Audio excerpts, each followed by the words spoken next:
Naam, habari ya wakati huu mpendwa mtazamaji wa Hope Channel Tanzania. Nichukue nafasi hii kukaribisha sana katika kipindi chetu cha siku hii ya leo, kipindi cha kanisa katika mwendo. Mimi ninayezungumza nawe naitwa mchungaji Godliven Maximilian Ngesi. Tutakuwa pamoja katika kipindi hiki, na kabla hatujaanza basi nikualike tuweze kumuomba Mungu ili aweze kutuongoza tunapojifunza kwa pamoja. Baba yetu na Mungu wetu wa mbinguni, tunakushukuru sana kwa kutupatia asubuhi ya leo. Tunakushukuru sana kwa kutupatia wakati huu mzuri ambao tumekuja tena kwa ajili ya kujifunza. Tunaomba Roho wako Mtakatifu aweze kuwa pamoja nasi, atuongoze na kutusaidia ili yote tutakayojifunza yakawe ni msaada kwetu. Kwa jina la Yesu tunaomba na kushukuru. Amen. Karibu sana katika kipindi hiki cha kanisa katika mwendo. Na kama umekuwa ni mfuatiliaji wa kipindi hiki, tumesema ya kwamba ndani ya kipindi hiki tutajifunza mambo makubwa mawili. Jambo la kwanza, tutaangalia dhana ya kanisa kwa undani wake, tukijifunza juu ya muasisi wa kanisa, mjenzi wa kanisa, mkuzaji wa kanisa, nguzo za kanisa la Mungu. Lakini jambo la pili tulisema tutajifunza juu ya kanisa linalosafiri, kanisa linalotembea, kanisa lililo katika mwendo, kanisa linalokuwa, kanisa ambalo linaongezeka kutoka sehemu moja kwenda sehemu nyingine. Na ongezeko hili tulisema ni katika kipengele cha ongezeko la waumini, ongezeko la uelewa wa maarifa, lakini pia ukuaji wa kiroho wa waumini wake. Sasa tuko kwenye kipengele cha kwanza, tunaendelea kuangalia juu ya maana ya kanisa. Tuliangalia maana ya kanisa katika vipindi vilivyopita, Agano la Kale na Agano Jipya. Na sasa tunaangalia maana ya kanisa kwa ndani zaidi, kwa maana kwamba tunajifunza juu ya sitiari mbalimbali ambazo zimefunuliwa katika Biblia zinazoonyesha juu ya maana ya kanisa la Mungu. Leo tunaangalia sitiari nyingine ambayo inazungumzia mwili wa Kristo. Mwili wa Kristo. Biblia inatumia sitiari hii kuonyesha juu ya kanisa la Mungu. Kanisa la Mungu limefananishwa na mwili. Kama vile mwili wa mwanadamu unavyotenda kazi katika maisha yake, vivyo hivyo kanisa la Mungu limefananishwa kwa mfano huo wa mwili. Na huo mwili ambao unafunuliwa katika Biblia si mwili wa mtu mwingine isipokuwa ni mwili wa Kristo Yesu. Sasa leo ndio tutakuwa mada yetu hiyo ambayo tunaangazia juu ya mwili wa Kristo. Na kwa kwanza, hebu tuanze na fungu hili, Waefeso sura ile ya kwanza mstari wa 22 mpaka 23. Waefeso sura ya kwanza mstari wa 22 mpaka 23. Biblia inasema hivi: akavitia vitu vyote chini ya miguu yake, akamweka awe kichwa juu ya vitu vyote kwa ajili ya kanisa, ambalo ndiyo mwili wake, ukamilifu wake anayekamilika kwa vyote katika vyote. Twende tena fungu lingine katika Waefeso sura ya pili na mstari ule wa 16. Neno la Bwana linasema hivi: akawapatanisha wote wawili na Mungu katika mwili mmoja kwa njia ya msalaba, akiisha kuufisha huo uadui kwa huo msalaba. Sasa haya mafungu yanatuonyesha ya kwamba kanisa la Mungu ni mwili wa Kristo. Kuna maneno mawili hapa naomba uyazingatie, na kama ambavyo tumekuwa tukisema hapa ya kwamba tunapojifunza habari ya kanisa, kanisa haliwezi kutenganishwa na Mungu. Huwezi ukatenganisha kanisa na Mungu, maana Mungu ndiye muasisi, Mungu ndiye mjenzi, Mungu ndiye mkuzaji. Sasa hapa tunaona Baba anafunuliwa mahali fulani katika maneno mawili, akavitia vitu vyote chini ya miguu yake. Ni nani huyo aliyevitia? Huyo ni Baba. Lakini neno lingine anasema akamweka awe kichwa juu ya vitu vyote. Ni Baba anayemweka Kristo kuwa kichwa juu ya vitu vyote, na anakuwa ni kichwa cha kanisa. Kwa hapo tunamuona Baba. Tutaangalia kwa kina katika somo letu la siku hii ya leo. Lakini tunapoanza utangulizi huu, tunajifunza ya kwamba kanisa ni mwili wa Kristo. Sasa ni vitu gani ambavyo tunajifunza hapa kutoka katika sitiari hii ya mwili wa Kristo? Jambo la kwanza, mwili wa Kristo ni mmoja tu. Kristo hana miili mingi. Kristo anao mwili mmoja. Ni kama vile mwanadamu. Mwanadamu yoyote yule ana mwili mmoja tu. Huwezi ukasema huyu ni Pastor Ngesi ana miili miwili, kwamba mwili wake ni huu, mwingine huko mahali pengine. Mwili wake ndio huo mmoja. Anacho kichwa, ana macho, ana mdomo, ana mikono, ana miguu. Kwa hiyo mwili wake ni mmoja. Na tunapojifunza juu ya kanisa kama mwili wa Kristo, mwili wa Kristo ni mmoja. Kristo hana miili mingi. Ni kumekuwepo na watu ambao wanasema ya kwamba Kristo ana miili mingi, yani ana makanisa mengi. Huo sio ukweli. Ukweli ni kwamba Yesu Kristo analo kanisa moja tu. Biblia iko wazi. Twende pamoja katika Wakorintho wa kwanza sura ya 12 mstari ule wa 13. Neno la Mungu linasema, kwa maana katika roho mmoja sisi sote tulibatizwa katika mwili mmoja, kwamba tu Wayahudi au tu Wayunani, ikiwa tu watumwa au tukiwa huru, nasi sote tulinyweshwa roho mmoja. Kwa hiyo Biblia inatuonyesha mwili wa Kristo ni mmoja. Kanisa la Kristo ni moja. Hana makanisa mengi. Analo kanisa moja tu hapa duniani. Na hilo kanisa lake limepewa kazi yake ya kuhubiri Injili. Na ndio maana wote walio katika makanisa mengine ambayo si ya Kristo wanaitwa waje kwa Kristo. Ye mwenyewe alisema, na kondoo wengine ninao ambao si wa zizi hili, na sauti yangu wataisikia, nao watakuja, na kutakuwa na kundi moja na mchungaji mmoja. Kwa hiyo Yesu Kristo hana miili mingi, ana kanisa moja. Hata katika maneno yake mwenyewe alieleza alipokuwa anaongea habari ya kujenga kanisa lake katika Mathayo sura ya 16 mstari wa 18. Sikia maneno ya Yesu. Yesu anasema, na juu ya mwamba huu nitalijenga kanisa langu. Zingatia hilo neno, kanisa langu. Hajasema makanisa yangu. Anasema kanisa langu, kwa sababu kanisa la Kristo ni moja. Hana makanisa mengi. Mtume Paulo anaeleza vizuri katika Waefeso sura ya 5 mstari ule wa 25. Anasema, enyi waume wapendeni wake zenu kama Kristo naye alivyolipenda kanisa. Haijasema kama Kristo naye alivyoyapenda makanisa. Kama Kristo naye alivyolipenda kanisa. Kwa nini? Yesu Kristo analo kanisa moja. Ni changamoto ambayo tunapewa, wewe mtazamaji na mimi ambaye ninazungumza hapa, kulitambua kanisa la Kristo ni lipi, limefunuliwa vipi. Na Yesu hawezi kuwa na makanisa mengi.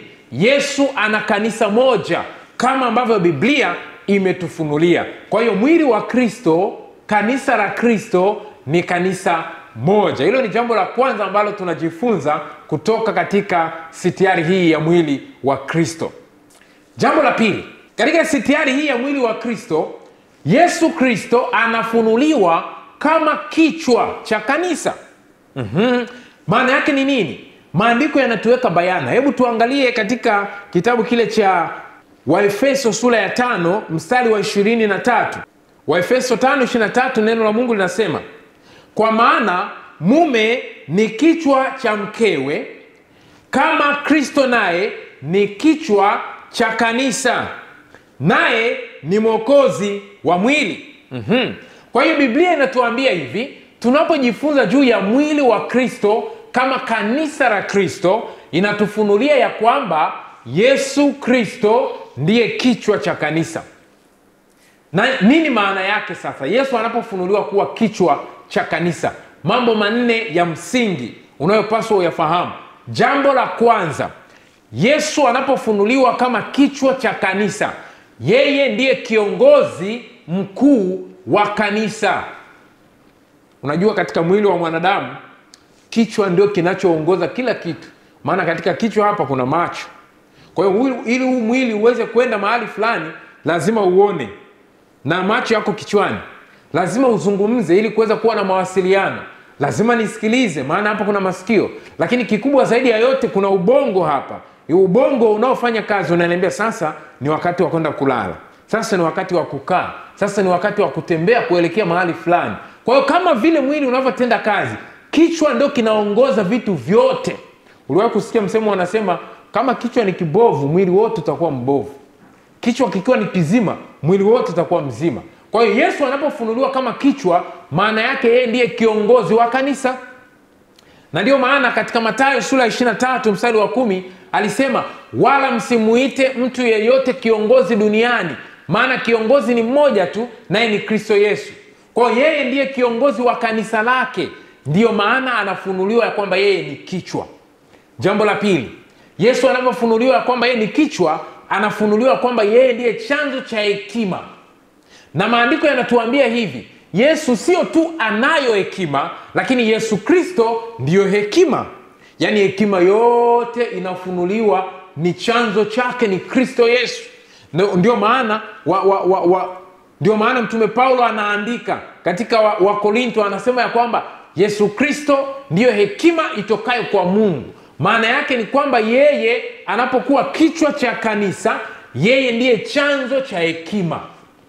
Jambo la tatu, Yesu anapofunuliwa kama kichwa cha kanisa, yeye anafunuliwa ya kwamba yeye ndiye anayetoa mwelekeo wa kanisa lake, ndiye anayetoa mwongozo wa kanisa lake, kwamba sasa kanisa linaelekea huku, kanisa linafanya jambo hiki, kanisa linaelekea upande huu, mambo yako hivi, na waumini au wafuasi wanafuata. Na jambo la nne, Yesu anapofunuliwa kama kichwa, yeye ndiye chanzo cha uhai. Mwili wa mwanadamu hauwezi kuishi bila kichwa. Hakuna mwanadamu anayeweza kuishi bila kichwa. Kwa hiyo kama vile ukweli huo ya kwamba bila kichwa hakuna mwili wa mwanadamu, ndio hivyo hivyo katika kanisa la Mungu. Bila Kristo hakuna kanisa. Kanisa linategemea maongozi ya Kristo. Kanisa linategemea hekima ya Kristo. Kanisa linategemea mwelekeo anaotoa Kristo. Kanisa linategemea uhai kutoka kwa Kristo Yesu. Kwa hiyo Kristo anafunuliwa ndiye kichwa cha kanisa. Vipi Baba? Kama tulivyosoma katika fungu letu ile la kwanza, Baba yeye ndiye aliyemweka Kristo kuwa kichwa cha kanisa.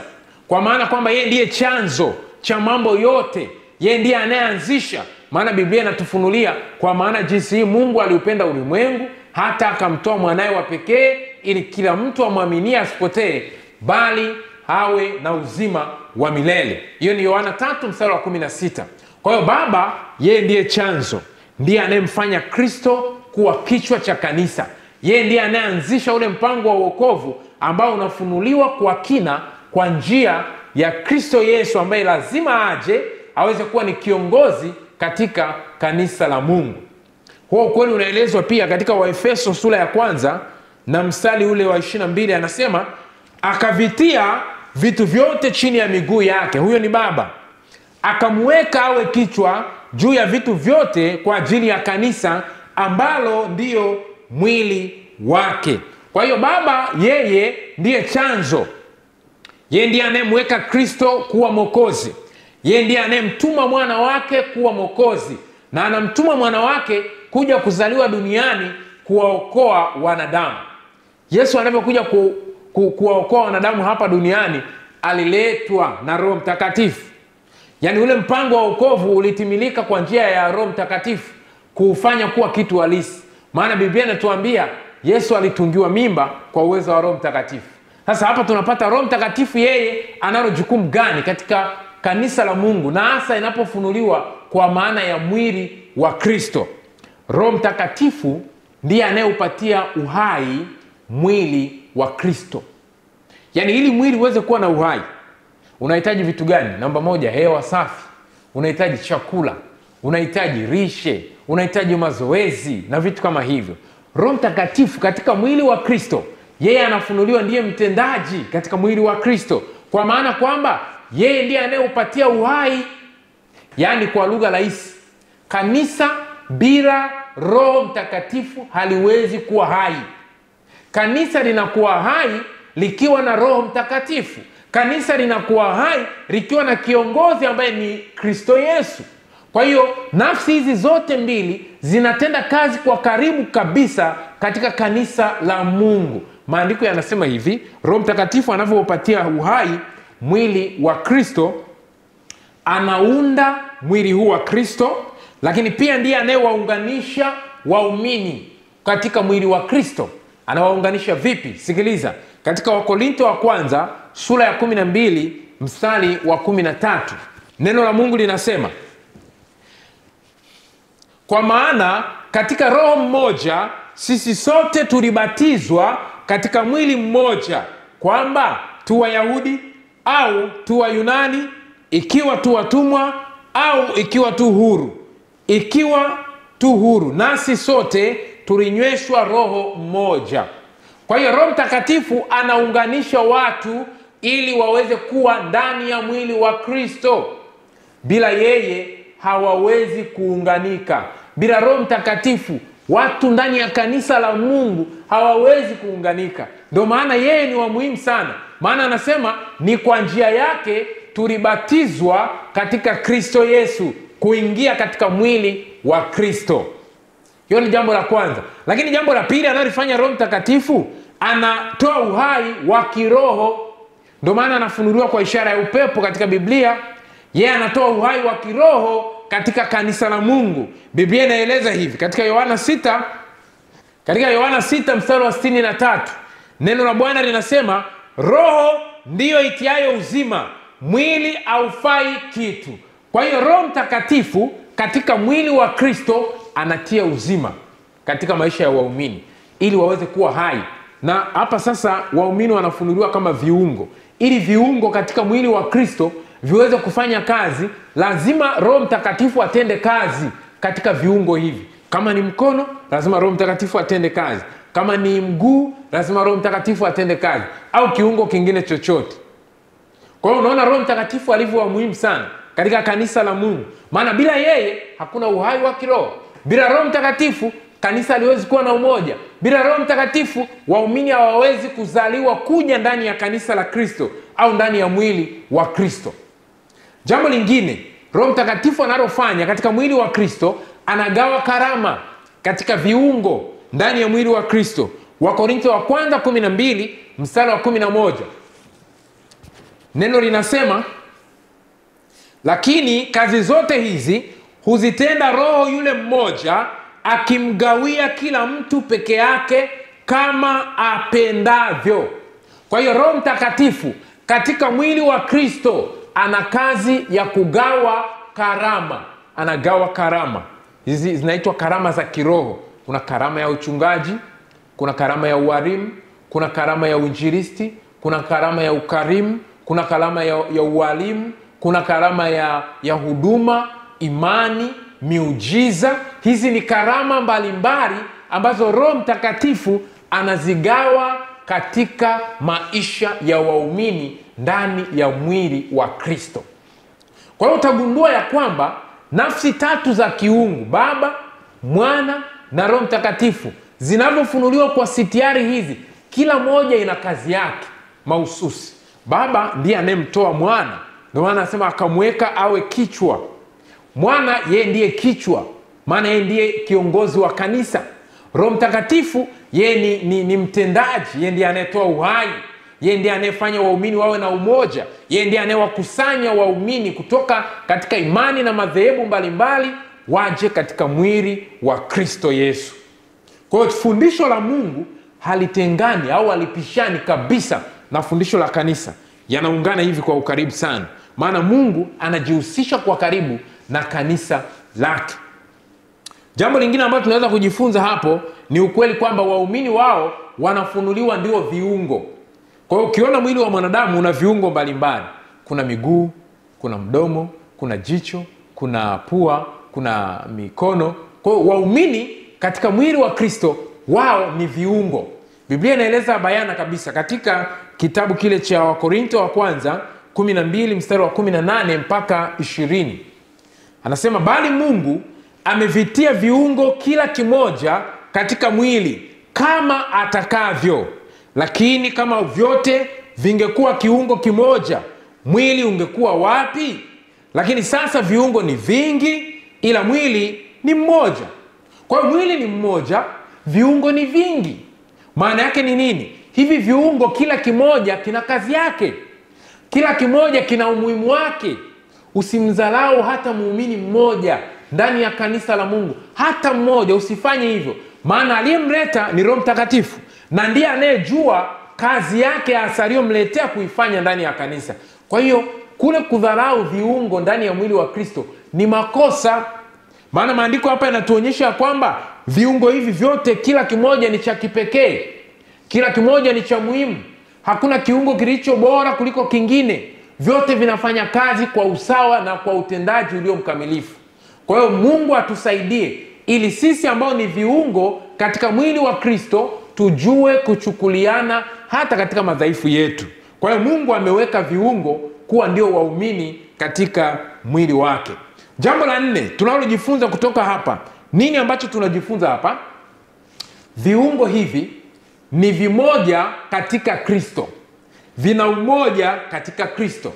Ni kweli waumini ndani ya kanisa wanaundwa na watu wa mataifa mbalimbali, wanaundwa na watu wa imani wa kabila mbalimbali, wanaundwa na watu wa mataifa mbalimbali, lugha na jamaa mbalimbali. Watu kutoka kila kona ya dunia hii wanaunda kanisa la Mungu, na kwa kuunda huko wanaunganishwa na Roho mmoja. Yaani hapo ndipo unaona utendaji wa Roho Mtakatifu ulivyo wenye nguvu na ulivyo wa maana, ya kwamba watu na tamaduni zao wanapokuja katika mwili wa Kristo wanaunganishwa na Roho mmoja. Maandiko yanaeleza bayana katika kitabu kile cha Wagalatia 3:28, hakuna Myahudi wala Myunani, mtumwa wala mtu huru, wote mmekuwa kitu kimoja ndani ya Kristo Yesu. Kwa hiyo watu wote ni kitu kimoja. Leo anaingia kanisani Mchaga, anakutana na Mpare, anakutana na Mjita, anakutana na Msukuma, anakutana na Mkwere, anakutana na Mjaruo, anakutana na Mzinza, wanakutana na mtu wa kutoka wapi, watu wa makabila mbalimbali. Wanakaa pamoja wakimwabudu Mungu mmoja, wakiwa na Roho mmoja, wamebatizwa ubatizo mmoja, na wana Roho Mtakatifu ambaye ndiye anayewaunganisha kuwa kitu kimoja.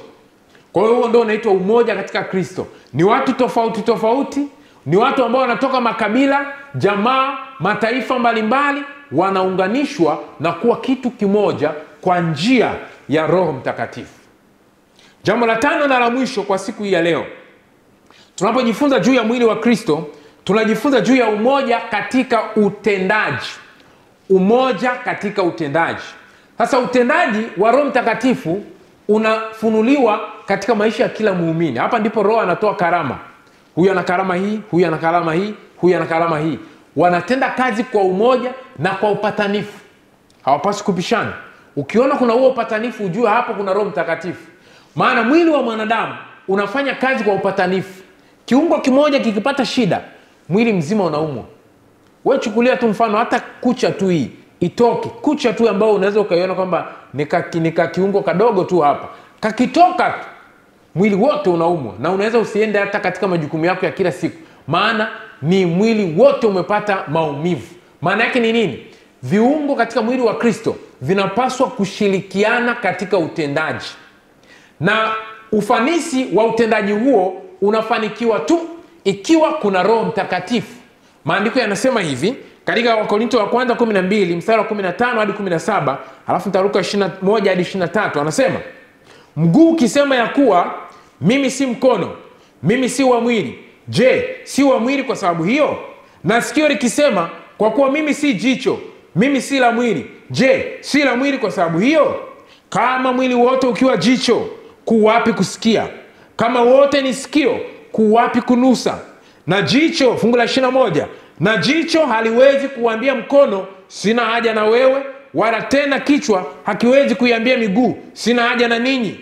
Bali zaidi sana vile viungo vya mwili vidhaniwavyo kuwa havina heshima, viungo vile vyavipa heshima zaidi, na viungo vyetu visivyo na uzuri vina uzuri zaidi sana. Kwa hiyo maandiko yanafunua ya kwamba Wakristo ambao sasa ndio waumini, wanapokuwa katika mwili wa Kristo, wanapaswa wafanye kazi kwa upatanifu. Watu na karama ambazo Mungu amewapatia lazima wafanye kazi kwa upatanifu. Nikwambie, jambo la kwanza unalopaswa kulifahamu, fahamu karama uliopewa. Mungu amekupatia karama gani? Roho Mtakatifu amekupa karama gani? Baada ya kuifahamu, itumie. Na yule naye ifahamu, na yule naye ifahamu. Watu wakishafahamu karama zao, wakaziingiza, kunakuwa na upatanifu katika utendaji ndani ya kanisa la Mungu. Na mwili wa Kristo unajengwa, kanisa linakuwa, hatimaye Yesu atakaporudi mara ya pili, anajikusanyia watu wengi ambao wamempokea kama Bwana na Mwokozi wa maisha yao. Leo tumekuwa tukiangalia sitiari hii inayoongelea mwili wa Kristo na jinsi ambavyo maandiko yanafunua kwa habari ya mwili wa Kristo. Mungu atusaidie ili juma lijalo tena tuangalie sitiari nyingine ambayo itatusaidia kufahamu juu ya utendaji katika mwili wa katika kanisa la Mungu na jinsi Mungu anavyojihusisha kwa ukaribu ndani ya kanisa lake. Bwana atubariki na atusaidie kwa jina la Yesu Mwokozi wetu. Amen. Tuombe. Baba yetu mwema na Mungu wetu mtakatifu, tunakushukuru sana kwa kutupa nafasi ya kuweza kujifunza siku hii ya leo. Tunajiweka mikononi mwako, tunaomba utusaidie. Neema yako ikadumu kuwa pamoja nasi. Masomo haya na maneno haya yakawa ni msaada mkubwa katika maisha yetu, kwa kuwa tunaomba kupitia jina la thamani, jina la Yesu Kristo Mwokozi wetu. Amen.